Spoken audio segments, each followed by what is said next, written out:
Bismillahirrahmanirrahim. Assalamualaikum warahmatullahi wabarakatuh. Alhamdulillahirabbil alamin. Pada kali ini kita bersama-sama kembali melakukan kajian praktikum tentang uji fungsi paru dengan alat spirometer, sehingga kita sebut dengan spirometri. Baik, kita mulai dulu dengan berdoa bersama. Bismillahirrahmanirrahim. Raditu billahi robba wa bil islami dina wa bi muhammadin nabiyya wa rasula rabbi zidni ilma warzuqni fahma. Amin ya rabbal alamin. Mudah-mudahan kita belajar, kita peroleh ilmu yang bermanfaat. Baik, kita mulai. Kita masuk pada penjelasan tentang uji fungsi paru dengan alat spirometer, sehingga uji fungsi paru ini sering disebut dengan spirometri tes atau tes spirometri. Tujuan pembelajaran ini adalah mahasiswa setelah mengikuti praktikum akan mampu menjelaskan mekanisme fungsi sistem pernafasan, menjelaskan volume dan kapasitas paru, kemudian bisa menilai fungsi dari paru dengan alat spirometer, apakah seorang itu memiliki sistem paru-paru yang normal atau mengalami sedikit gangguan, atau gangguannya seberat apa, nanti bisa kita nilai setelah mendapatkan data-data dan melakukan pengukuran pada seorang probandus atau pasien. Mekanisme sistem respirasi itu terdiri dari ventilasi, difusi, transportasi, kemudian difusi seluler, dan pengaturan. Ventilasi adalah proses inspirasi dan ekspirasi, masuknya udara dari atmosfer ke dalam paru-paru dan keluarnya udara yang ada di dalam paru-paru dikeluarkan ke atmosfer, itu disebut dengan ventilasi. Kemudian difusi adalah pertukaran gas antara alveolus dengan kapiler. Terjadi di paru-paru, alveolus akan memindahkan lebih banyak memindahkan oksigen dari alveolus ke kapiler, sebaliknya dari kapiler ke alveolus yang bergerak, yang berdifusi adalah karbon dioksida atau CO2. Nah, setelah masuk ke dalam kapiler, maka proses selanjutnya adalah transportasi. Transportasi adalah mengangkutnya udara-udara pernafasan ini dari paru-paru ke seluruh jaringan tubuh, atau sebaliknya dari seluruh jaringan tubuh, dari seluruh sel tubuh kembali ke paru-paru. Jadi yang dibawa dari paru-paru ke seluruh tubuh adalah oksigen atau O2, dan dari seluruh jaringan atau sel tubuh kembali ke paru-paru adalah CO2. Yang selanjutnya nanti CO2 akan dikeluarkan ke lingkungan. Difusi seluler adalah pertukaran gas antara sel interstisial dan antara sel antara sel dan interstisial atau cairan di sekitar dari sel itu. Kemudian di dalam sel ini nanti O2 akan digunakan untuk membuat energi, dengan hasilnya adalah salah satu metabolitnya adalah CO2, yang CO2 ini nanti juga akan dikeluarkan karena tubuh kita tidak bisa atau kalau misalnya CO2-nya terlalu banyak itu akan menimbulkan gangguan. Selanjutnya mekanisme pengaturan respirasi, kapan respirasi itu akan perlu ditingkatkan dan kapan kembali ke normal. Nah, pengaturan ini kontrol untuk percepatan maupun perlambatan respirasi ini dilakukan oleh kontrol center dari otak, yaitu di bagian pusat kardiorespirasi di medula oblongata dan pons. Kita mulai dari regulasi ventilasi pernafasan, bahwa pusat pernafasan ini mengatur pernafasan ini, bagaimana terjadi proses inspirasi dan ekspirasi. Pernafasan ini diatur oleh sekelompok neuron yang terletak dalam substansia reticularis dari medula oblongata di pons. Kita lihat di sini gambarnya, ini adalah batang otak. Di sini pons dan di sini adalah medula. Terlihat ada dua pusat pernafasan yang terletak di dorsal disebut dengan pusat pernafasan dorsal, kemudian di bagian ventral disebut dengan pusat pernafasan ventral. Pusat pernafasan dorsal ini merupakan pusat yang mengeluarkan sinyal secara otomatis untuk inspirasi, yang kemudian sinyalnya akan dibawa oleh nervus phrenicus menuju ke diafragma. Nah, nanti diafragma akan berkontraksi setelah mendapatkan sinyal, dan kontraksi diafragma ini akan memulai proses inspirasi. Selanjutnya nanti sinyal dari kelompok dorsal ini akan dikirimkan juga ke bagian di pons, yaitu di pusat pneumotaksik, yang kemudian pusat ini akan menghentikan, ya, membalas dengan menghentikan sinyal dari kelompok pernafasan dorsal ini, yang selanjutnya sinyalnya akan terhenti. Setelah sinyalnya terhenti, maka akan terjadi relaksasi, ya, diafragma relaksasi, yang selanjutnya kalau diafragma relaksasi maka akan terjadi proses ekspirasi. Nah, itulah yang mekanisme terjadinya proses inspirasi ekspirasi atau kita sebut sebagai ventilasi. Ya, diawali pusat pernafasan ini ada sinyal dari medula oblongata.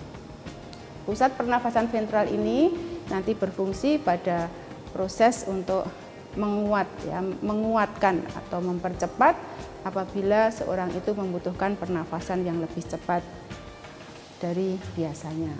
Kita lanjutkan. Nah, ini secara skema pusat pernafasan dorsal, pusat pernafasan ventral, kemudian pusat pneumotaksik yang ada di pons ini, ya. Oke, kita ini hanya mengulang saja. Nervus vagus ini yang membawa sinyal-sinyal dari nervus vagus dan glossopharyngeus, ini dari bronchus, dari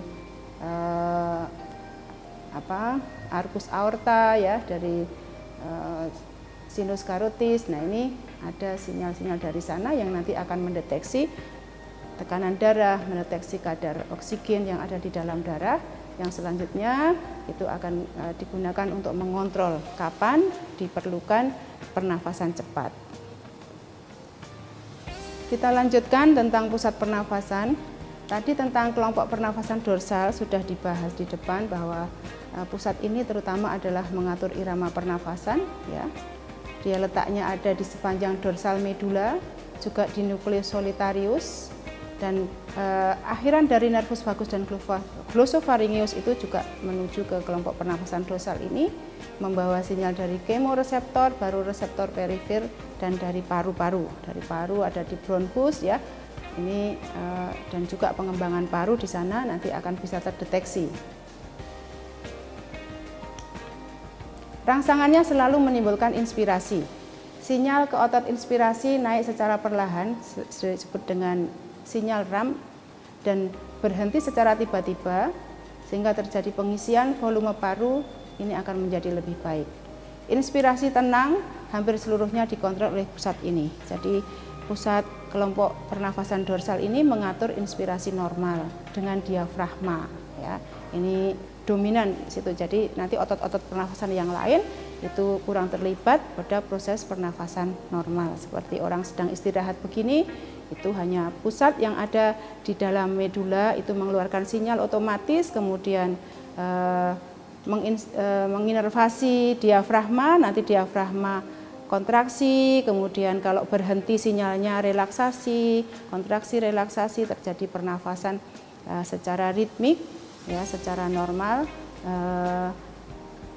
pada orang istirahat yang frekuensinya hanya sekitar mungkin 10 sampai 15, ya, 18 tidak banyak, karena memang kebutuhan pada orang istirahat itu oksigennya tidak terlalu banyak. Nah, pusat pneumotaksik ini adalah pusat yang terletak di pons mengalirkan impuls secara terus-menerus ke area inspirasi untuk mematikan titik RAM inspirasi. Jadi pusatnya untuk fungsinya untuk memulai terjadinya ekspirasi, menghentikan sinyal RAM yang berasal dari kelompok pernafasan dorsal. Jika sinyal dari pusat pneumotaksik kuat waktu inspirasi cepat, periode inspirasi akan menjadi cepat. Jadi kalau kuat dan cepat juga nanti cepat keluarnya ya. Jadi seirama, sesuai dengan sinyal yang keluar dari pusat pernafasan dorsal. Apabila pernafasannya lambat seperti pada saat tidur, tentu juga dari pusat pneumotaksik ini juga akan keluar secara lambat mengikuti irama dari sinyal yang berasal dari kelompok pernafasan dorsal. Kelompok pernafasan ventral yang terletak di anterior kelompok pernafasan dorsal berada di sepanjang medula, terdapat juga di nukleus ambiguus rostralis dan nukleus retroambiguus caudalis. Secara umum pada saat orang bernafas biasa kelompok ini tidak aktif ya. Tetapi kemudian jika ada sinyal sinyal berasal dari nervus vagus bahwa ada kebutuhan oksigen yang tinggi misalnya, kelompok pernafasan dorsal ini akan mengeluarkan sinyal RAM yang akan lebih cepat dan kuat, dan sinyalnya akan menuju ke kelompok pernafasan ventral, dan kelompok pernafasan ventral ini akan membantu kelompok pernafasan dorsal untuk memperkuat, mempercepat munculnya sinyal untuk pernafasan ini. Nah, jika pernafasan terpacu, maka kelompok pernafasan dorsal mencurahkan sinyal ke kelompok pernafasan ventral ini. Sinyal diteruskan ke otot-otot inspirasi dan ekspirasi, yang selanjutnya akan terjadi respirasi menjadi lebih kuat. Pusat yang keempat adalah pusat apne. Pusat ini membantu mekanisme inspirasi. Dalam keadaan normal fungsinya tidak terlihat. Akan tetapi akan terlihat jika ada gangguan pada pusat pneumotaksik. Kita lanjutkan pada otot respirasi. Pada respirasi tenang, otot yang berperan dominan adalah diafragma. Diafragma adalah otot yang tipis yang membatasi antara dada dan abdomen, antara torak dan abdomen. Pada respirasi yang kuat, diperlukan tambahan dari otot-otot respirasi, yaitu otot inspirasi yang fungsinya mengelevasi rangka iga. Jadi mengelevasi, melebarkan rangka iga ini, dada, sehingga akan membesar ya. Nah, ini ada di mana? Ada di musculus sternocleidomastoideus, musculus serratus anterior, musculus scalenus, dan musculus intercostal externus. Jadi kelompok otot yang ada di sebelah sini nih ya. Dan di antar iga atau intercoste, intercostal externum, jadi yang luar. Nah, jika otot inspirasi ini berkontraksi, maka dada akan diangkat ke depan, ke atas. Seperti. Nah, dadanya akan terangkat ke depan, ke atas, sehingga dada akan menjadi lebih lebar, lebih besar. Sedangkan otot ekspirasi ini fungsinya adalah mendepresi rangka iga dan menekan isi perut dan diafragma ke rongga dada.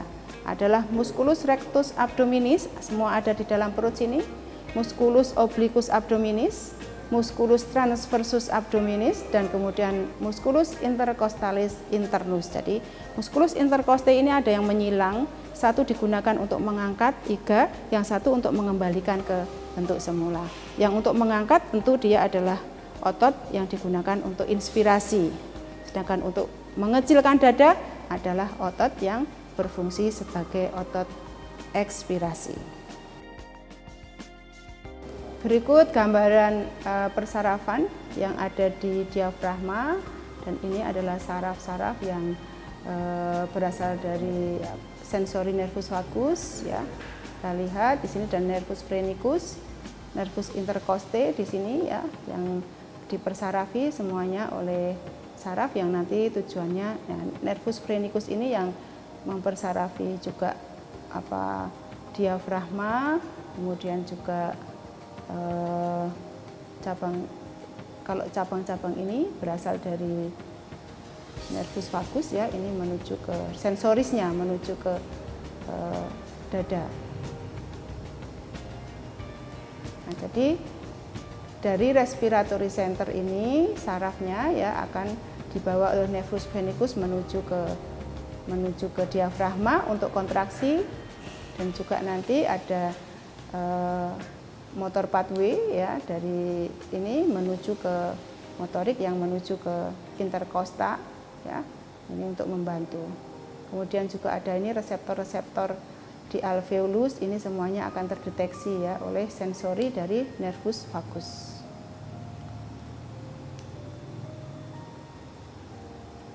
Nah, kita lihat bagaimana bentuk dada ya dan diafragma pada saat inspirasi.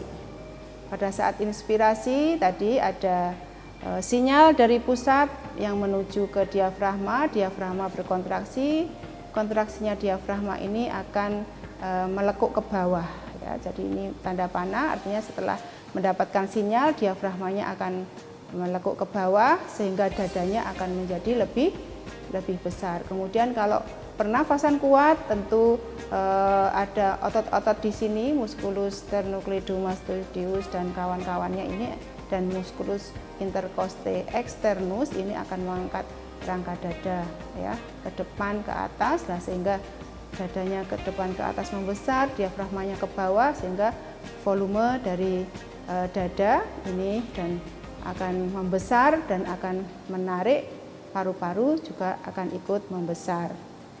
Nah, pada keadaan ekspirasi sebaliknya sinyal dari pusat pernafasan terhenti sehingga diafragma ini relaksasi dan kembali melekuk ke bawah, dada kembali dikembalikan ke didepresi kembali ke bentuk semula, volumenya kembali mengecil dan udara akan mengalir dari paru-paru menuju ke lingkungan. Proses ekspirasi. Nah, masih kita ulangi lagi supaya lebih jelas ya.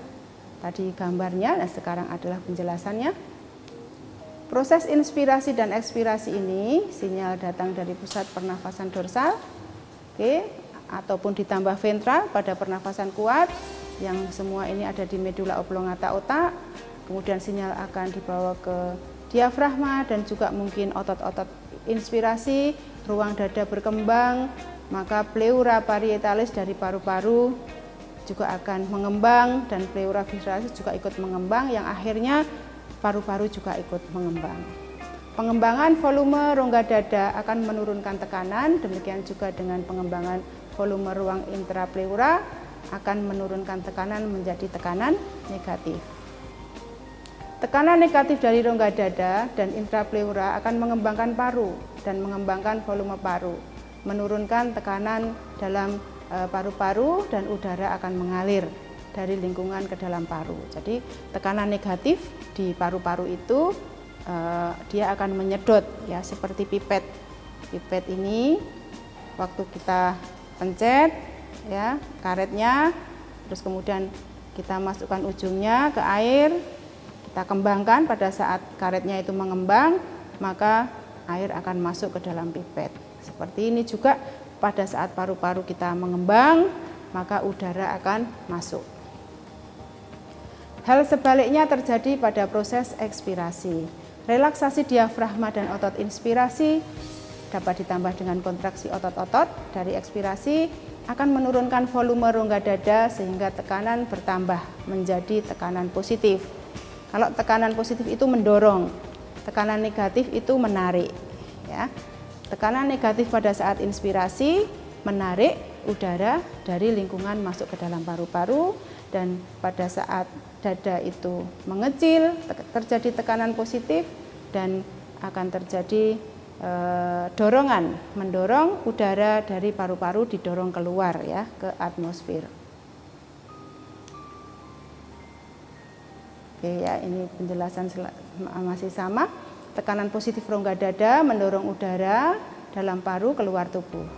Jika terjadi penyakit paru-paru yang menyebabkan kekakuan dari paru-paru, maka pleura visceralis dan parietalis tidak ikut berkembang. Jadi misalnya ada radang pada pleura ya, sehingga pleuranya itu kaku.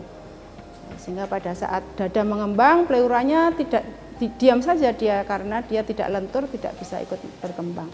Demikian juga dengan ada penyakit-penyakit di paru-paru, tentu akan menyebabkan paru-paru ini tidak lagi elastis, mudah mengembang mengempis, maka pada saat dada itu mengembang, ya paru-parunya tidak bisa mengembang sama dengan paru-paru yang normal. Akibat tidak berkembangnya pleura ini menyebabkan penurunan pengembangan paru dan terjadilah gangguan pada inspirasi. Ya, tergantung nanti keparahan dari penyakitnya. Kalau misalnya benar-benar hanya sedikit sekali mampu mengembang, maka udara yang bisa masuk ke dalam paru-paru juga sangat sedikit dan bisa menyebabkan orang itu kekurangan oksigen, sehingga pada saat duduk orang bisa mengalami kondisi terengah-engah ya, mengambil dengan bernafas cepat untuk mengambil oksigen, tetapi ternyata juga tidak dapat diperoleh, sehingga orang itu akan hipoksia ya, kemudian akan terlihat dengan pucat, lemas ya, karena kekurangan oksigen.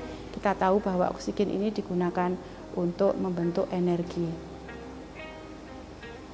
Kita bahas sedikit tentang tekanan pernafasan. Bahwa pengembangan dan pengempisan rongga dada ini adalah untuk memanipulasi atau mengubah tekanan ya, tekanan intraalveolus, dan untuk bisa terjadinya proses respirasi. Pada saat inspirasi normal, tadi ya, pengembangan dada yang kecil, hanya diafragmanya saja, terjadi penurunan tekanan hanya 1 mm raksa. Sedangkan pada inspirasi maksimal, orang yang bernafas kuat ya, ini bisa penurunan tekanannya bisa sampai -100 mm raksa. Pada ekspirasi normal, tekanan positif yang terbentuk hanya 1, jadi -1 + 1 -1 + 1 begitu ya pada orang yang bernafas biasa.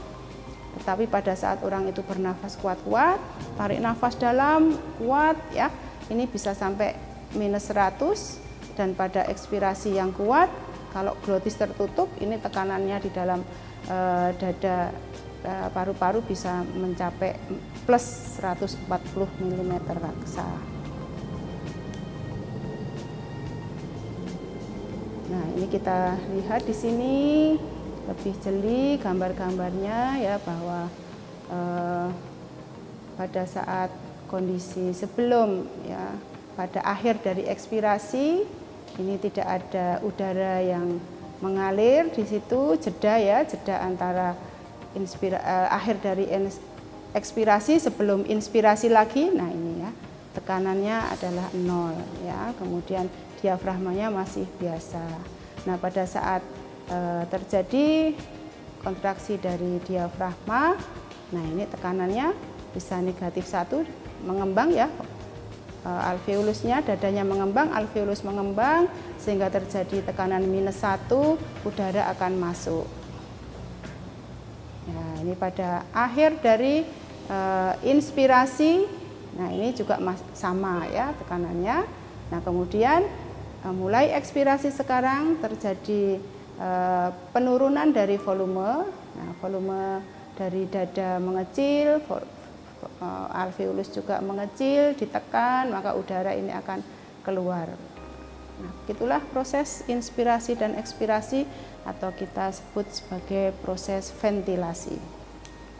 Ini gambaran umum pengembangan dan pengecilan dada pada saat inspirasi dan ekspirasi ya. Kita lihat dada pada inspirasi mengembang, akan terjadi masuk udara, dada mengecil, maka udara keluar.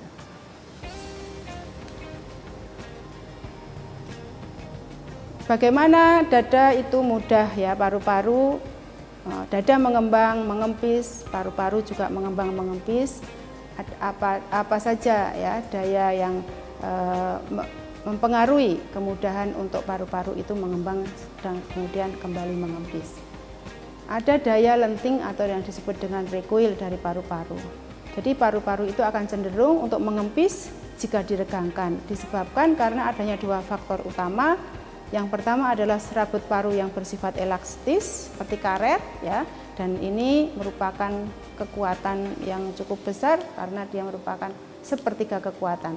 Kemudian tekanan permukaan cairan yang melapisi alveoli, ini ada tarik menarik antar molekul cairan, ya ini 2/3. Jadi yang lebih besar yang tegangan permukaan cairan ya.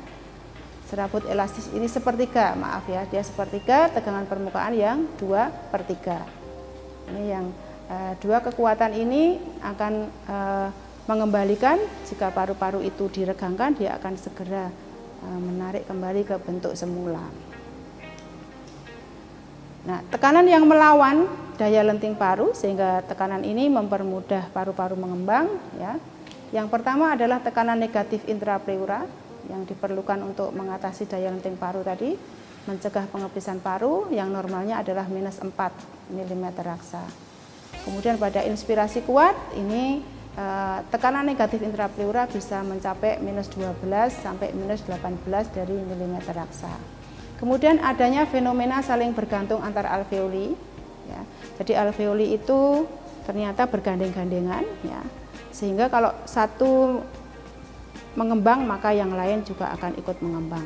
Satu mengempis, yang lain akan ikut mengempis. Seperti kita kalau bergandeng-gandengan ya, kalau yang satu mau mengembang sendiri, yang lain masih mengempis tentu tidak bisa ya, karena dia dipegangi oleh kawan-kawannya yang masih mengempis. Nah, jadi akan terjadi pengembangan dan pengempisan secara bersama-sama karena alveolus itu saling bergandeng-gandengan atau saling bergantung.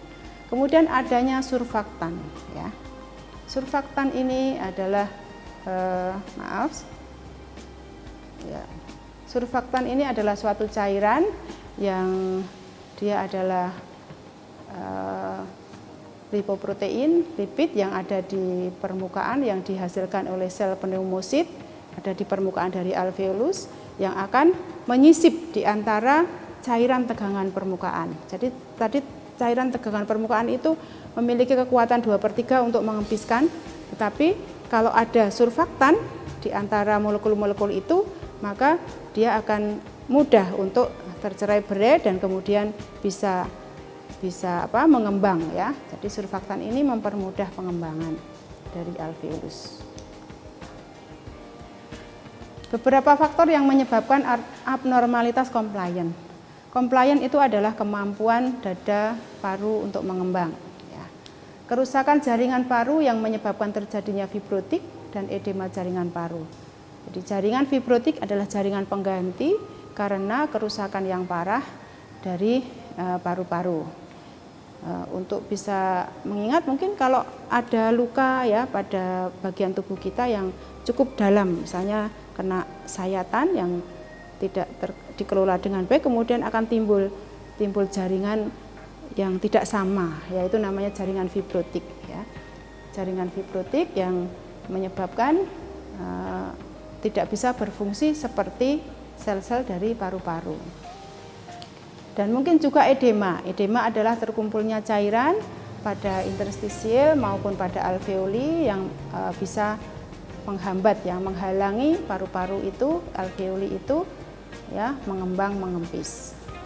Kemudian kelainan yang mengurangi pengembangan rangka, adanya kelumpuhan, adanya fibrotik dari otot ya. Jadi ini adalah sarafnya. Kalau kelumpuhan atau mungkin gangguan karena stroke dan sebagainya yang menyebabkan sinyal dari pusat pernafasan itu menjadi lemah ya. Kemudian juga otot-otot pada rangka dada misalnya ada di diafragmanya mengalami misalnya hernia diafragmatika atau karena sebab yang lain, kiste dari parasit dan sebagainya yang mengganggu otot-otot diafragma, tentu ini juga akan menyebabkan gangguan pada proses inspirasi dan ekspirasi. Kemudian kelainan bentuk rangka dada pada kondisi seorang yang bentuknya kiposis ya. Kiposis itu membungkuk ya, bungkuk, kemudian skoliosis, tulang belakangnya berbentuk S ya, karena gangguan osteoporosis dan juga gangguan karena cedera dan sebagainya yang menyebabkan bentuk dari rangka dada ini tidak normal, ini juga akan sedikit mengganggu ya. Kemudian yang keempat adalah penyumbatan atau obstruksi dari jalan nafas. Kita sering merasakan pada saat hidung kita tersumbat, itu salah satu bentuk dari obstruksi jalan nafas. Tapi kalau hidungnya yang tersumbat, kita masih bisa membuka mulut. Nah, nanti kalau obstruksinya terjadi pada bagian bawah sini, bisa di trachea, mungkin karena tersedak ya. Ada benda asing yang tertelan, yang kemudian berhenti di trachea ya. Nah, ini kalau sumbatannya penuh tentu akan menyebabkan kegagalan pernafasan. Atau karena infeksi pada mukus. Sekarang juga misalnya berita-berita terakhir ini tentang penyakit corona yang menyebabkan pembentukan mukus atau lendir yang cukup banyak pada paru-paru, pada saluran-salurannya itu kemudian akan tertutup sehingga terjadi sesak nafas ya, kesulitan bernafas. Berikut akan saya sampaikan tentang contoh penyakit paru yang bersifat restriktif, yaitu kegagalan pengembangan dari paru. Yang kegagalan itu bisa disingkat nanti inisialnya dengan pain ya. Kemudian ada dua gangguan paru-paru, yaitu gangguan paru restriktif, gangguan pengembangan, dan satu lagi adalah gangguan paru obstruktif atau gangguan karena terjadinya sumbatan. Yang restriktif ini, gangguan pengembangan itu faktornya tentu harus kita lihat dari beberapa bagian sistem dari respirasi itu sendiri, yang jika mengalami gangguan tentu akan menyebabkan gangguan pernafasan dan dada maupun paru-paru tidak bisa mengembang dengan baik. Yang pertama misalnya penyakit pleura, pain ya, dari pain, pleura. Nah, ini akan menyebabkan gangguan curah udara. Misalnya adanya bekas luka, adanya tumor, ada pneumoni atau pneumotorak ya yang mengganggu pleura sehingga pleura tidak bisa mengembang dengan baik ya, tekanan negatif intrapleura tidak terbentuk. Nah, ini tentu akan menyebabkan gangguan proses inspirasi, ekspirasi. Kemudian alveolus, di situ bisa juga terjadi tumor, terjadi atelektasis. Atelektasis adalah kerusakan dari alveolus ya, alveolusnya pecah-pecah ya sehingga tidak bisa berfungsi. Interstisial atau antara ya, ini bisa terjadi edema pulmoner, bisa fibrosis, pneumonitis ya, granulomatosis dan sebagainya. Di sini di interstisial ini yang mungkin kita sering mendengar edema ya, atau kalau orang awam menyebutnya paru-paru basah ya. Karena paru-paru itu mestinya hanya sedikit sekali cairan di sana, tetapi ini ada cairan yang mengumpul sehingga bahkan bisa sampai disedot banyak cairannya di sana. Nah, ini akan mengganggu pengembangan dan pengembisan dari paru-paru. Kemudian kelemahan neuromuskuler, jadi saraf dan otot. Kita tahu bahwa bernafas itu diawali dari sinyal di saraf pusat, kemudian dibawa oleh saraf perifer menuju ke diafragma dan kemudian ke otot-otot pernafasan. Nah, jika otot-otot pernafasan ini juga mengalami gangguan karena cedera, karena fibrosis, karena tumor dan sebagainya ya, ini juga akan menyebabkan terjadinya gangguan pernafasan.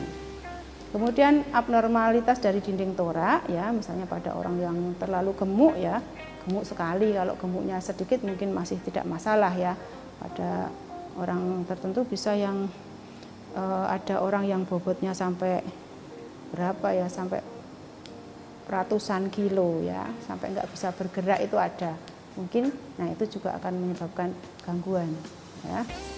Hiposkoliosis, jadi hiposis itu bungkuk, sudah bentuknya S ya. Ini bengkok ya tulang belakangnya, sehingga dadanya juga akan bengkok. Nah, ini lebih sulit kembang kempis. Pada kehamilan tua juga ini akan sedikit mengganggu karena diafragmanya pada saat inspirasi itu harusnya melekuk ke bawah, tetapi di bawah ini sudah ada janin yang mendorong ke atas dari diafragma ya, sehingga ibu hamil tua ini kadang-kadang kalau berjalan sedikit sudah terengah-engah ya, karena diafragmanya sulit dilekukkan ke bawah, terhalang oleh janin. Kemudian pada hiatus hernia, ini juga ya hernia yang mengalami gangguan hiatus hernia pada diafragma ya, diafragma yang mengalami hernia pada daerah hiatus itu juga akan mengganggu proses inspirasi ekspirasi. Nah, gangguan-gangguan ini yang akan menyebabkan rangka dada dan paru-paru itu sulit mengembang atau sering disebut dengan gangguan compliant ya. Mengembangnya menjadi sedikit, nah ini disebut dengan penyakit paru restriktif. Sedangkan gangguan yang lain yaitu adalah penyakit paru obstruktif ya. Meskipun dada itu sudah mengembang dengan bisa mengembang secara besar, tapi kalau ada sumbatan tentu ini akan menyebabkan gangguan juga ya. Misalnya pipet, kita kembali lagi ke pipet. Kalau pipet itu karetnya sudah bagus, lentur, bisa kembang kempis dengan baik. Tetapi ternyata di ujung pipet itu ada sumbatannya. Nah, itulah yang disebut dengan penyakit paru obstruktif ya, atau sumbatan. Contohnya di sini asma ya, emfisema, bronkitis kronis, bronkiektasis, stenosis trachea. Nah, ini stenosis itu adalah sumbatan trachea, bisa juga paralisa pita suara. Contoh-contoh ini misalnya ini ada benda asing, ada pada orang yang stroke ya, pita suaranya menjadi lumpuh, dia menutup jalan nafas sehingga orang itu tidak bisa bernafas.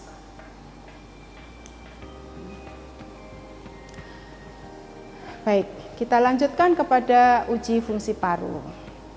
Uji fungsi paru digunakan untuk menilai kemampuan pengembangan paru dan toraks serta kemampuan saluran pernafasan dalam mengalirkan udara pernafasan.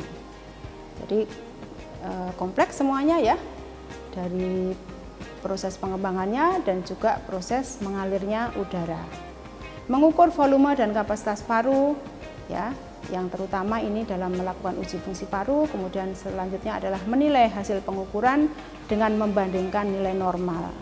Jadi di fisiologi itu gampang ya, jadi yang kita tahu orang normal itu seperti apa toh? Ya normal itu sama dengan orang-orang lain yang normal ya. Orang normal yang tidak mengalami gangguan kita ukur secara umum, banyak orang kita ukur kemudian kita jadikan menjadi patokan. Nilai normal orang normal adalah sekian. Nah, kalau orang itu sama dengan orang kebanyakan orang normal berarti dia juga normal. Tetapi kalau kemudian nilainya tidak sama dengan orang normal, hanya 75% dari orang normal, hanya 60, 50 atau 40, artinya dia mengalami gangguan atau tidak sama dengan orang normal. Jadi di kedokteran itu memang seperti itu, biasa membandingkannya selalu dengan normal ya. Pendengaran orang normal bagaimana, orang yang sakit bagaimana, mata juga sama ya, semuanya membandingkan dengan orang normal. Volume dan kapasitas paru itu bisa diukur dengan alatnya namanya spirometer, prosesnya disebut spirometri ya. Di spirometri adalah mengevaluasi fungsi paru dengan alat spirometer. Spirometer standar itu terdiri dari tabung yang berisi air dan ruang udara yang bisa bergerak bebas naik turun sesuai pengurangan volume pada saat inspirasi dan penambahan volume pada saat ekspirasi. Naik turunnya tabung tersebut dicatat pada kimograf. Nah, kita lihat ya. Nah, ada lagi spirometer peak flow, ini mengukur volume ekspirasi saja menggunakan pengukur waktu atau tidak ya. Spirometer otomatis, ini suatu alat yang dikontrol oleh komputer secara otomatis yang dapat mencatat ventilasi, distribusi, dan difusi dari gas yang masuk ke dalam paru-paru. Kemudian hasilnya dibandingkan dengan normal dan dicetak sebagai grafik. Nah, ini tadi adalah spirometer standar yang dari mula digunakan ya. Ini adalah tabungnya, tabung berisi udara di sini. Kemudian di luar tabung itu ada bagian yang terisi air. Nah, ini tutupnya ini bisa bergerak bebas naik turun, dia masuk ke dalam air ini sehingga tidak ada udara yang bisa masuk dari luar. Ya, dihubungkan ke mouthpiece, ini adalah bagian yang akan terhubung dengan mulut probandus, mulut orang yang akan diukur fungsi paru-parunya di sini. Kalau orang itu menghirup inspirasi berarti menghirup udara, menghirup udara dari tabung ini, ya, dihirup. Nah, ke sana ini ada klepnya, menghirup. Udara di sini berkurang. Kalau udara berkurang, maka tutupnya akan turun.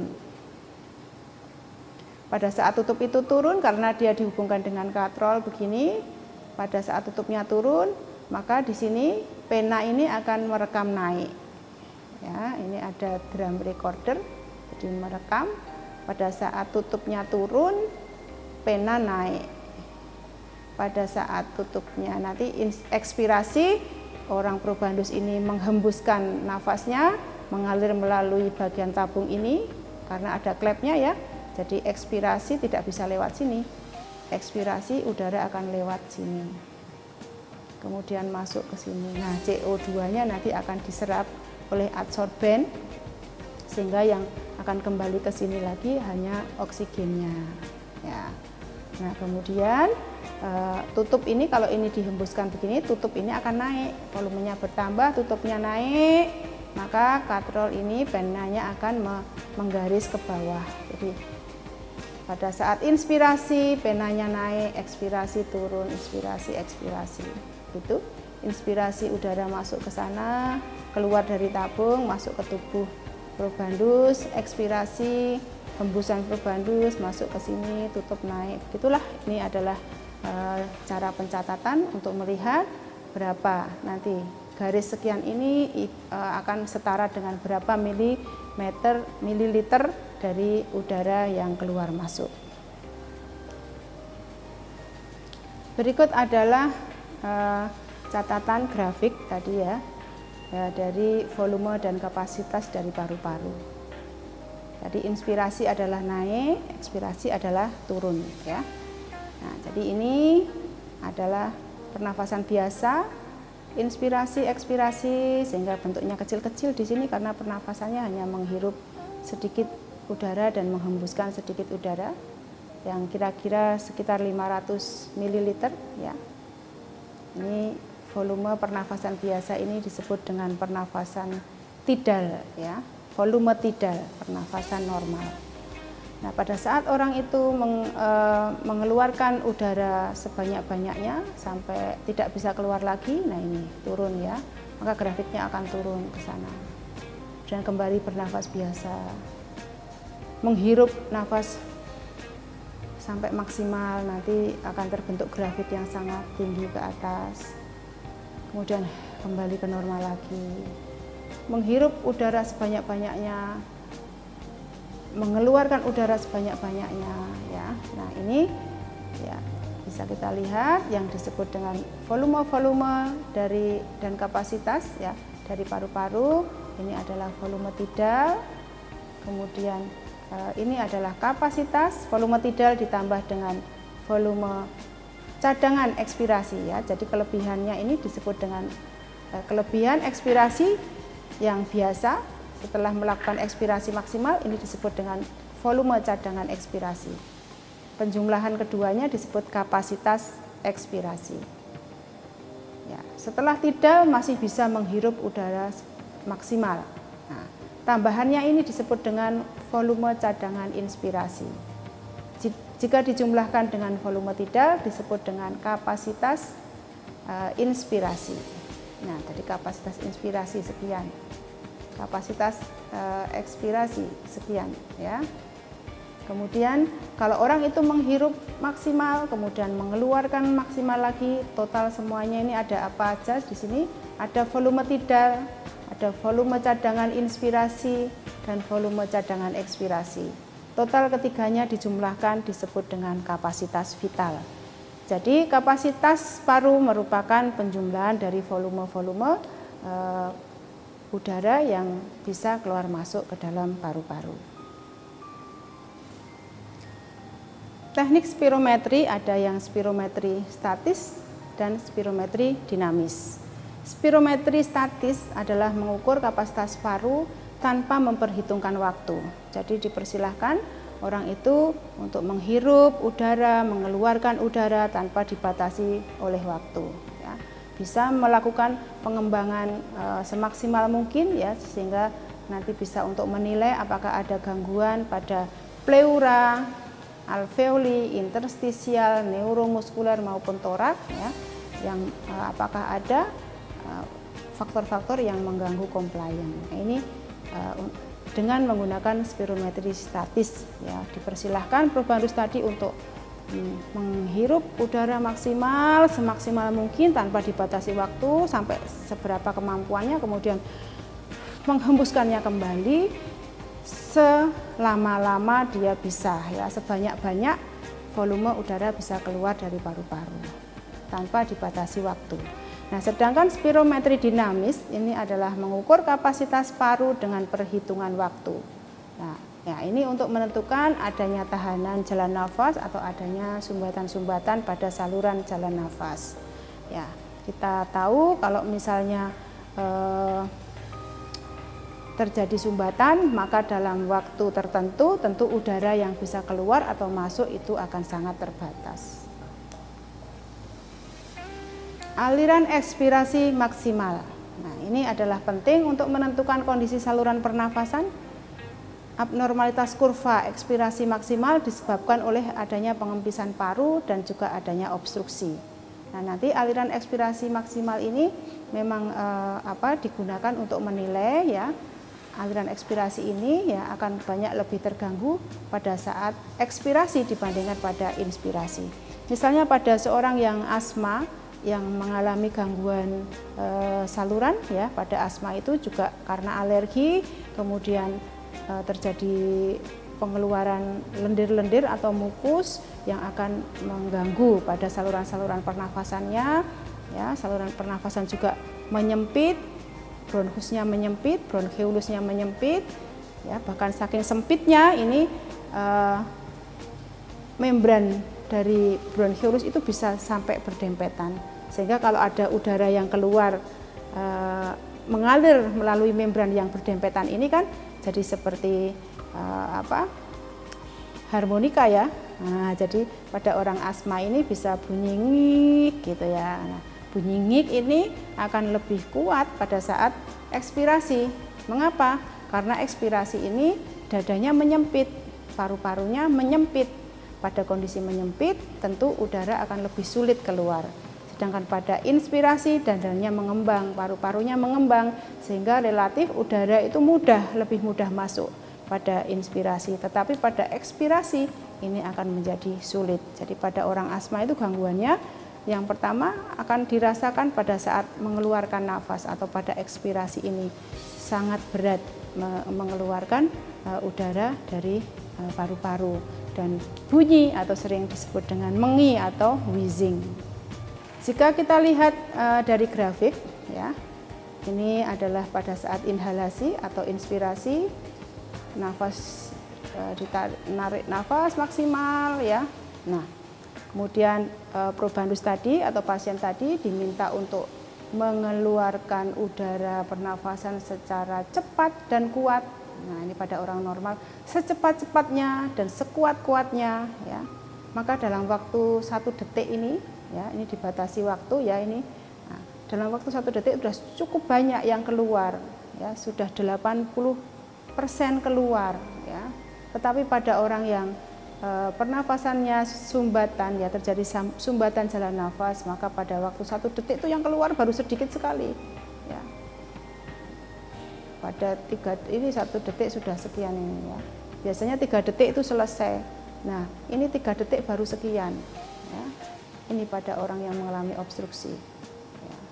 Akan mengalami kesulitan mengalirkan udara nafas, terutama pada yang paling lebih berat, ya, adalah ekspirasi dibandingkan inspirasi. Nah, kapan tes spirometri ini perlu dilakukan? Ya.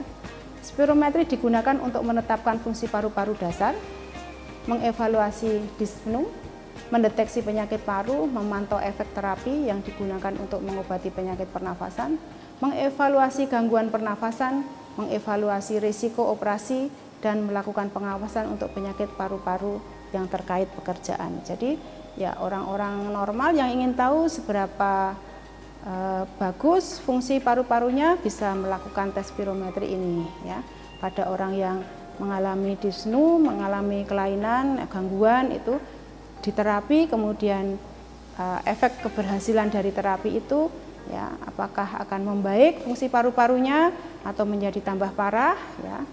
Orang-orang yang melakukan pekerjaan atau habit atau hobi yang kurang baik, misalnya merokok ya, ini atau dia bekerja di industri yang banyak polusi, tentu dia harus cek paru-parunya ya, kemudian mengetahui seberapa progres, apakah sudah terjadi gangguan pada paru-paru. Begitu juga pada saat orang itu akan melakukan operasi besar, tentu perlu dinilai dulu fungsi paru-parunya. Nah, kontraindikasi atau tes spirometri ini tidak boleh dilakukan pada kondisi seperti apa ya, pada kondisi yang masih akut-akut. Nah, misalnya pada infak miokard ya, pada sakit ini jantung ya, karena ini nanti akan menyebabkan lebih parah ya. Stroke, operasi mata, nah ini ya, karena pada saat kita inspirasi kemudian kita ekspirasi kuat-kuat secepat-cepatnya itu terjadi kontraksi otot-otot pernafasan, perut juga akan berkontraksi sedemikian rupa yang akan menyebabkan tekanan darah itu naik ya, seperti orang mengejan. Nah ya, kontraksi yang hebat, nah ini juga bisa menyebabkan tekanan darah itu naik, sehingga ini sangat berbahaya pada penyakit infak, penyakit pada operasi mata ya. Operasi mata nanti kalau kita harus tekanan menghembuskan udara dengan sekuat-kuatnya, itu bisa terjadi juga gangguan pada mata. Kemudian pada operasi torak, abdomen ya, tentu tidak bisa karena ini tes dada, tes abdomen, udara, otot-otot pernafasan itu ada di sini. Kemudian pada hemoptisis, pada saat orang itu muntah darah ya, ada pembuluh darah yang pecah, aneurism torak ya, pada aorta maupun cerebral, jadi gangguan-gangguan pembuluh darah. Ada juga pneumotorak ya, hipertensi yang tidak terkontrol maupun adanya emboli. Ini semuanya tidak boleh ya, harus tunggu dulu, nanti diterapi dulu sampai kemudian penyakit-penyakit ini bisa membaik. Beberapa kondisi yang lain seperti nyeri dada, nyeri abdomen, nyeri mulut atau hidung, kemudian stres yang tidak terkendali, dan demensia atau bingung, maaf ya ini binging, ini maksudnya bingung. Jadi kalau dadanya nyeri tentu tidak bisa ya melakukan pernafasan yang baik. Kemudian juga nyeri abdomen, nyeri mulut karena kita harus menggunakan mouthpiece ya. Hidungnya juga misalnya mengalami gangguan, tentu ini tidak bisa melakukan tes spirometri. Stres juga ya, stres yang menyebabkan kemudian juga orang itu jadi tidak jenak ya, jadi tidak bisa dipimpin, diminta untuk nafas biasa, nafas dalam dan sebagainya. Ini kalau orang stres tentu dia nanti tidak bisa melakukan secara baik. Jadi hasilnya akan bias, daripada hasilnya tidak sesuai ya, maka kita tunggu sampai orang itu dalam kondisi yang memungkinkan dilakukan tes spirometri. Nah, pengukuran volume dan kapasitas paru yang akan kita lakukan ini nanti penting ya untuk menilai pernafasan, sebab pada kenyataannya kecepatan pertukaran gas di paru-paru ini sangat tergantung pada kecepatan inspirasi maupun ekspirasi. Yang pertama yang akan kita ukur adalah volume tidal, tadi adalah volume pernafasan biasa ya. Tadi grafiknya sudah terlihat di depan. Volume ini tentu inspirasi biasa, ini disebut dengan volume tidal. Nah ini ya volume yang kira-kira hanya 500 mili. Kemudian volume cadangan inspirasi adalah volume udara ekstra yang dapat diinspirasi sekuat tenaga setelah inspirasi normal. Nah ini bisa 300 mili ya. Inspirasi biasa, kemudian menghirup lagi, nah ya tambahan ini bisa sampai lebih dari cukup tinggi ya. Nah, kemudian volume cadangan ekspirasi adalah volume udara ekstra yang dapat diekspirasi sekuat tenaga setelah ekspirasi normal. Setelah kita menghembuskan nafas biasa, kemudian kita masih bisa lagi menambahkan. Nah, ini sampai tidak bisa lagi meniup ya, ini adalah volume cadangan ekspirasi. Nah, volume residu adalah volume udara yang masih tetap tertinggal di paru-paru. Meskipun kita mengeluarkan udara sampai maksimal, ternyata di paru-paru itu masih ada sisanya. Nah, sisanya itulah yang disebut dengan volume residu, yang dia penting untuk aerasi atau memberikan oksigen pada darah selama jeda inspirasi ya, respirasi. Jadi kita tahan nafas itu bisa sampai berapa menit ya, coba masing-masing orang berbeda-beda ya. Jadi ini tergantung pada adanya simpanan udara yang ada di dalam darah dan juga ada di dalam otot-otot. Kapasitas. Nah, tadi sudah saya jelaskan, kapasitas adalah penjumlahan ya, penjumlahan dari beberapa volume. Kapasitas vital adalah penjumlahan dari volume tidal, volume cadangan inspirasi dan volume cadangan ekspirasi yang totalnya sekitar 460 pada orang normal biasa ya, dengan berat badan 70 itu, tinggi sekitar 160 gitu ya.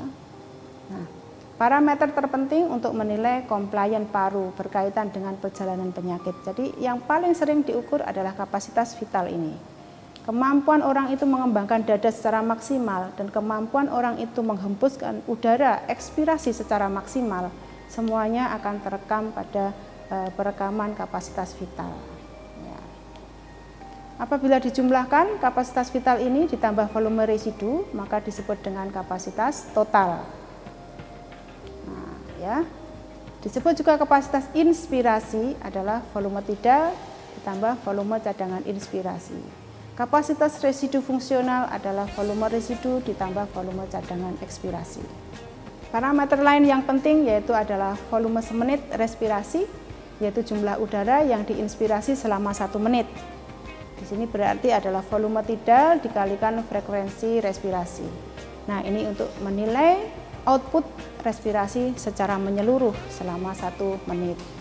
Kemudian ada lagi kapasitas vital paksa ya. Adalah kapasitas vital, jadi yang diukur dengan secepat-cepatnya dan sekuat-kuatnya. Nah, ini untuk menilai kekuatan otot respirasi dan tahanan jalan nafas ya. Jadi otot-ototnya ini sekuat apa ya pada orang yang diukur. Ini dengan kapasitas vital dipaksa, paksa dengan secepat-cepatnya. Nah, yang umum adalah kapasitas vital waktu, yang di sini berdasarkan waktu ya, 1 detik, 2 detik dan 3 detik. Kapasitas vital waktu dalam waktu 1 detik ini sudah 83% udara bisa keluar, pada 2 detik sudah 94%, dan pada 3 detik sudah 97%. Jadi tinggal 3% ini yang masih tersisa di dalam saluran-saluran pernafasan ya, di dalam paru-paru. Nah, volume ekspirasi paksa ya, atau forced expiratory volume dengan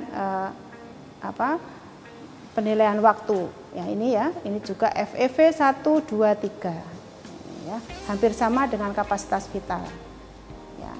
Kemudian rasio forced expiratory volume 1 second atau 1 detik ini dibagi dengan forced vital capacity ya, kapasitas vital paksa ya, ini disebut dengan persen FEV1. Ini adalah digunakan yang sering sekali, yang penting digunakan untuk menilai obstruksi ya, menilai adanya obstruksi atau tahanan jalan nafas. Kalau yang untuk menilai adanya gangguan restriksi dari paru-paru itu bisa dengan forced vital capacity, tapi jarang ya, yang umum adalah dengan kapasitas vital biasa yang diukur secara statis, sehingga probandus itu diperbolehkan untuk bernafas atau ekspirasi inspirasi sebanyak-banyaknya ya, dan selama mungkin dia bisa melakukan sampai mengembangkan dada secara maksimal itu dengan kapasitas vital ya, yang tidak dibatasi waktu. Tetapi untuk menilai saluran maka yang digunakan adalah force expiratory volume 1 detik ya, dan dibandingkan dengan force vital capacity, jadi kapasitas vitalnya ini seberapa besar pada 1 detik sudah bisa keluar berapa, ya itu tadi. Nah, itu akan digunakan untuk menilai fungsi dari saluran. Alhamdulillah kita sudah memasuki sesi praktikum. Ya, untuk praktikum ini kita perlukan beberapa alat ya spirometer yang kita miliki, spirometer yang kita miliki. Yang pertama adalah spirometer Take ya, yang ini nanti bisa digunakan untuk mengukur volume tidal ya, kemudian kapasitas inspirasi, kapasitas ekspirasi, kemudian kapasitas vital ya secara statis ya. Kemudian ini juga ada spirometer ya, spirometer Richter ini yang spirotest yang digunakan untuk expiratory paksa ya. Di sini yang lebih, kalau untuk tidal kurang cocok ini ya, jadi bisa digunakan untuk kapasitas vital atau kapasitas vital paksa ya. Juga merupakan alat spirometer yang statis karena tidak ada fungsi waktunya. Kemudian ada lagi spirometer kecil ini peak flow ya, italograf yang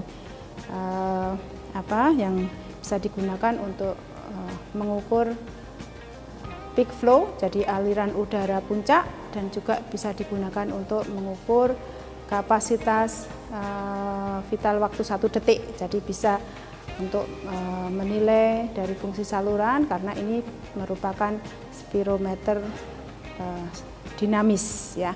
Kemudian satu lagi spirometer yang kita miliki yaitu spirometer elektrik, spirometer yang bisa mengukur baik statis maupun dinamis. Dan kemudian nanti datanya bisa di print ya, kita masukkan kertas di sini, di print, kemudian akan ada data yang bisa kita baca, dan spirometer ini bisa menilai, nanti akan muncul di situ sesuai dengan data yang ada, apakah seorang itu mengalami gangguan restriktif, apakah obstruktif atau campuran.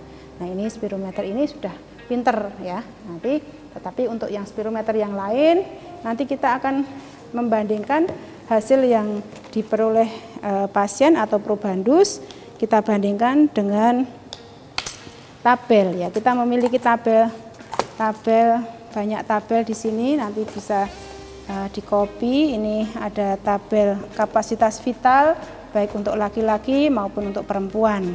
Nah, ini sudah dibuat, dan untuk orang Indonesia ini dulu oleh tim dokter paru dari Rumah Sakit Solo, itu Rumah Sakit Muwardi ya. Nah, itu Rumah Sakit Solo apa? Rumah Sakit? Nah, itu ya. Ini dulu saya dapatkan dari sana, tim kami pas pelatihan. Nah, ini kemudian tabel ini sudah khusus untuk orang Indonesia.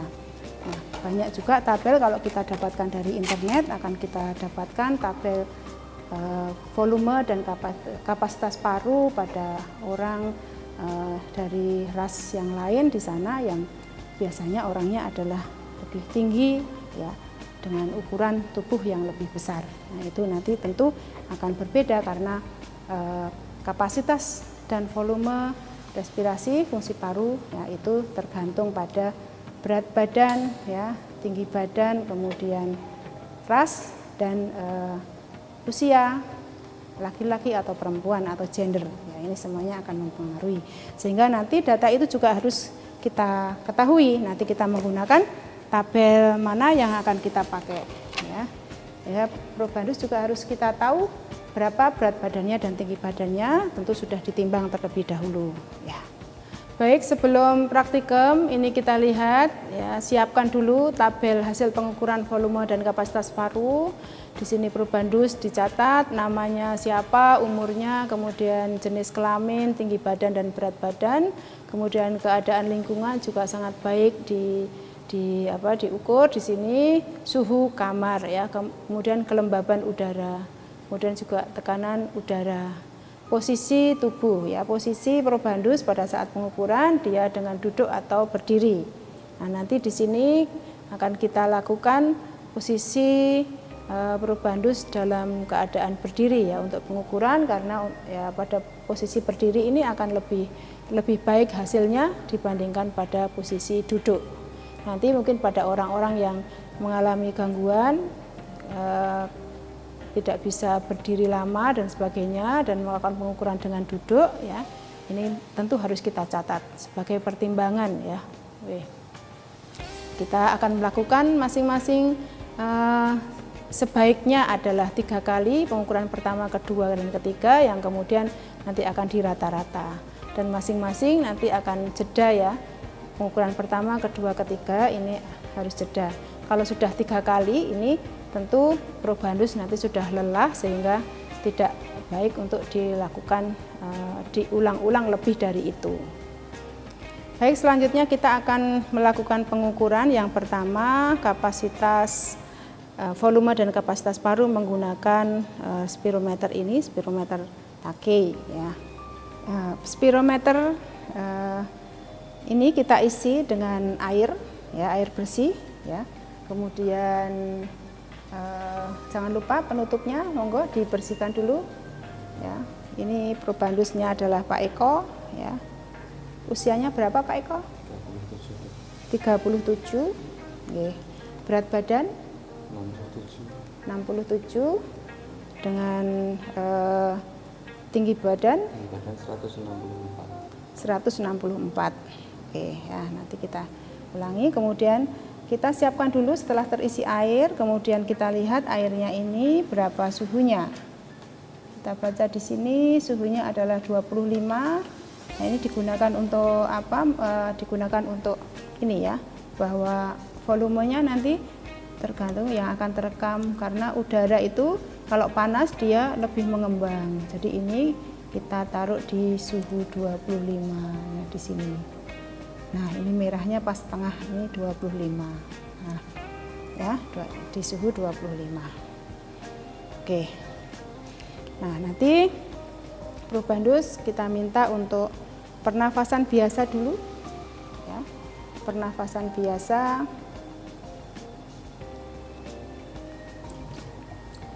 Oh, maaf ya, ini masih dikunci. Nah, ini kuncinya belum dibuka. Kuncinya dibuka, maka ini tabung yang bisa terisi udara ini akan bebas bergerak. Nah, saat udara nanti masuk ke sini akan mengembang ya. Dan bisa kita baca nanti berapa volumenya dari sini. Monggo, pernafasan biasa. Nah, ya. Kita baca di sini ada di garis 6 ya. Kita baca di sini 6 berarti 600 mili. Kita keluarkan. Ini ventilasinya ini kita pencet supaya kembali turun lagi. Oke. Kita lakukan 3 kali. Stop. Ini 600 kita baca. Nah, mau diulangi sekali lagi, kita keluarkan dulu. Nah ya, kita baca 600 lebih ya, 610. Tadi sudah kita ukur volume tidal selama 3 kali dengan volume kurang lebih 600 ya, 600, kemudian 610 ml. Nah, selanjutnya yang akan kita ukur adalah kapasitas inspirasi. Ya, kapasitas inspirasi adalah volume tidal ditambah dengan volume cadangan inspirasi. Caranya adalah hirup udara maksimal, kemudian tiupkan sampai biasa, sampai tidalnya keluar.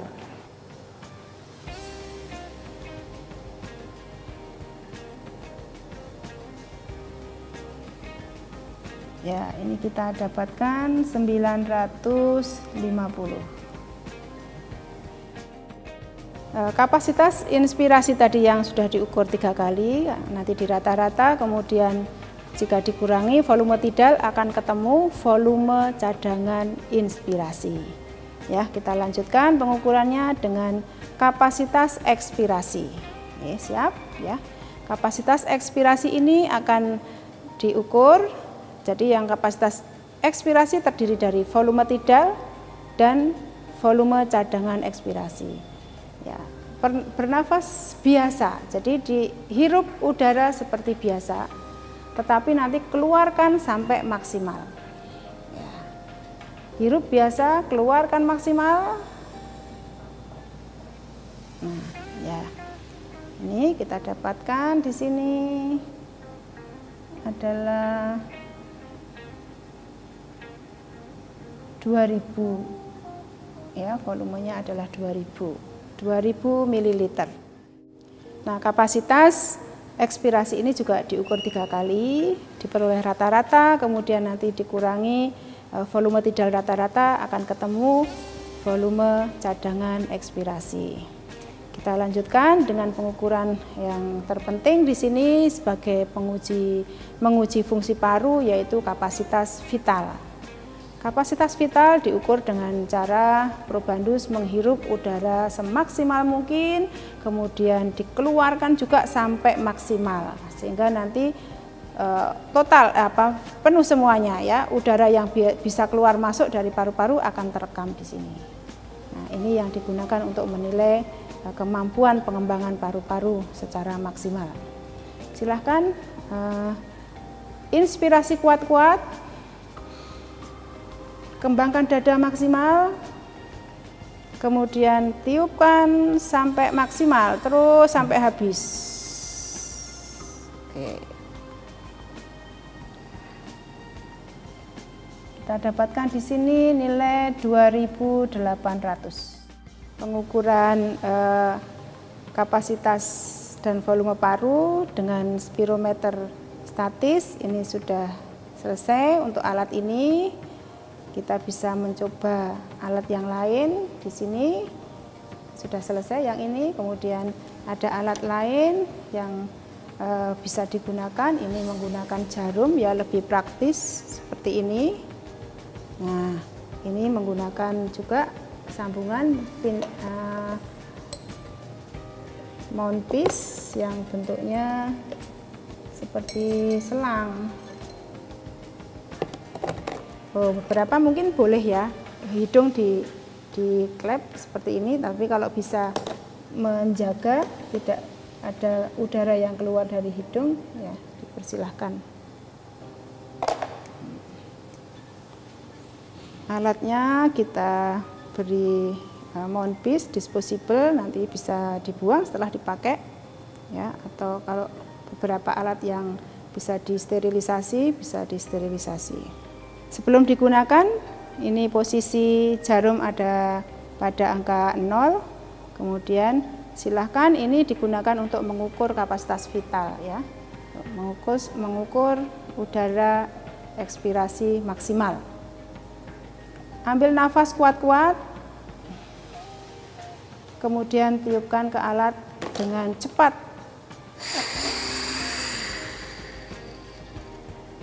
Nah ya. Ini bisa kita lihat di sini dapatnya adalah 3.400. Sekarang kita lanjut mencoba melakukan pengukuran dengan alat asmate ini atau italograf yang praktis. Ini adalah spirometer dinamis yang bisa mengukur volume ekspiratori dalam waktu 1 detik, kapasitas ekspiratori atau force expiratory volume 1 second atau 1 detik. Ini kita nyalakan, kemudian silakan dilakukan dengan inspirasi kuat dan ekspirasi secepat-cepatnya, sekuat-kuatnya, karena dalam waktu 1 detik nanti akan direkam berapa banyak udara yang sudah bisa keluar. Ekspirasi semaksimal mungkin. Ini FEV1-nya sebesar 2501 ya. Dan di bawahnya terlihat 83% ya. FEV1 83% ya. secara langsung bisa kita nilai bahwa probandus adalah normal karena dalam waktu 1 detik sudah 83% udara yang bisa keluar. Kita akan mencoba alat yang paling canggih yang kita miliki, yaitu dengan spirometer elektrik. Kita nyalakan, jadi kita tunggu sampai beberapa saat hingga alat ini menjadi stabil. Kemudian akan kita masukkan ID dari probandus, ya. ID 1 probandus, kita entry, ya. Kemudian usianya berapa? 37. Ya. Kita entry. Kemudian laki-laki ya, male, entry, tingginya 164. Oke.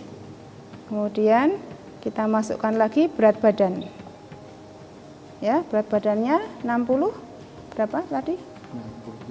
67. Oke, ya. Setelah ID dari pasien atau probandus ini kita masukkan, kemudian kita siapkan ini yang dibalik. Kita akan mengukur force vital capacity. Kita klik menunya, nah, kita tunggu, ya. Kemudian silahkan inspirasi, ya, kuat-kuat, kemudian dihembuskan, ya. Nah, kemudian kalau sudah kita ukur juga yang kapasitas vital, ya, ekspirasilah secara kuat-kuat, ya, sebanyak bisa mengeluarkan udara.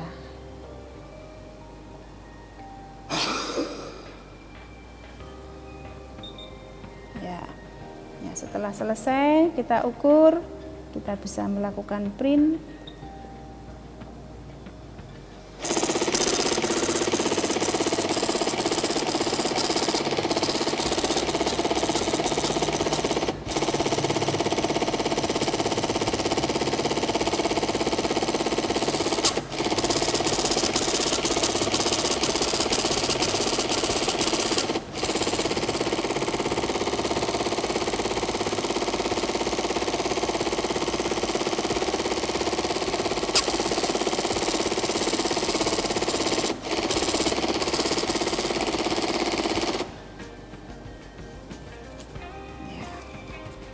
Nah, ini bisa kita baca di sini. Kita lihat di atas ada identitas, kemudian ada prediksi, ya. Jadi prediksinya untuk probandus dengan usia dan tinggi badan, berat badan, jenis kelamin tadi, ya, akan keluar prediksi. Di sini prediksinya adalah 4.320 mili, ya, untuk menghasilkan pengembangan dadanya itu volumenya. Nah, kemudian di sini akan ada data dari hasil yang diperoleh oleh probandus, ya, dan ada persen di sini. Persen berapa persen. Kemudian juga force expiratory volume juga demikian, sehingga nanti di sini akan didapatkan, ya, dengan prediksi dan hasil tadi di sini didapatkan probandus dalam kondisi normal.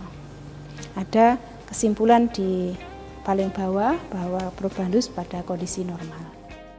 Kalau menggunakan tadi spirometer ini sudah langsung ada prediksi yang keluar sesuai dengan ID probandus. Tapi kalau kita menggunakan spirometer yang lain tadi belum ada prediksinya, sehingga prediksi harus kita baca dari tabel. Kita lihat probandus pria dengan usia 37 tahun dan kemudian berat tinggi badannya adalah 167. Di sini kita peroleh, ya, force vital capacity-nya adalah 3.000 ya, 3.700, dan tadi kita dapatkan dengan alat ini dapatnya adalah berapa tadi? 3.200. Nah, jadi nanti 3.200 dibagi 3.700 ya. Ini berapa persen? Nah, nanti silahkan dihitung.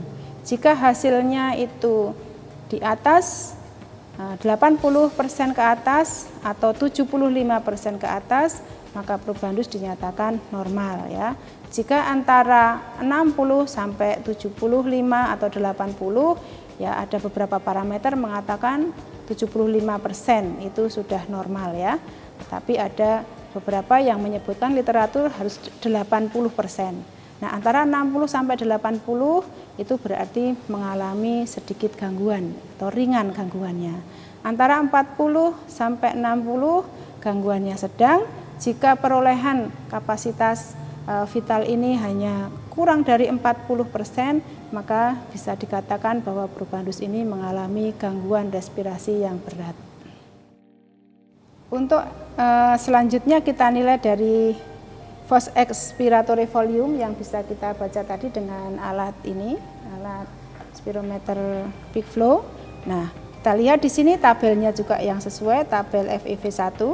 Prediksinya untuk FEV1 pada probandus dengan usia 37 dan tinggi badan 167, ini di sini kira-kira adalah 3.000, dan tadi kita dapatkan sekitar 2.500 berapa ya. Nah, itu nanti kita persentasekan juga ya, berapa persen. Kemudian FEV1 itu dibagi dengan kapasitas vital ya, nanti akan kita dapatkan persen FEV1 dibagi dengan kapasitas vital yang kemudian juga bisa digunakan ya, akan kita gunakan untuk menilai apakah ada gangguan pada saluran dari pernafasan.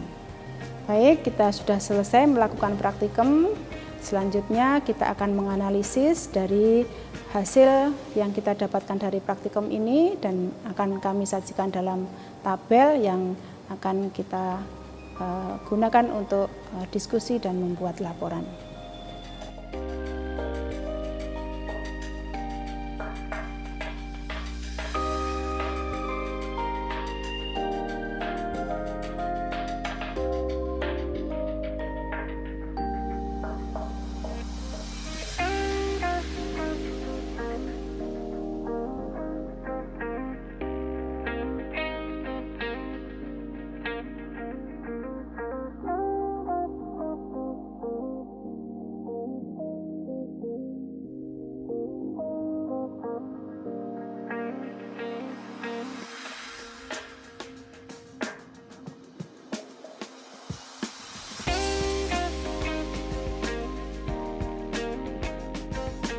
Alhamdulillah kita sudah melakukan demonstrasi cara mengukur volume dan kapasitas paru dengan beberapa alat spirometer tadi, dan semoga suatu saat adik-adik semuanya mahasiswa bisa melakukannya secara offline. Nah, sebelum itu nanti akan kita berikan tabel hasil dari hasil pengukuran yang kita lakukan untuk dijadikan menjadi bahan diskusi dan membuat laporan. Demikian demonstrasi pengantar dan demonstrasi praktikum kali ini saya tutup dengan alhamdulillah ya. Alhamdulillahirabbil alamin.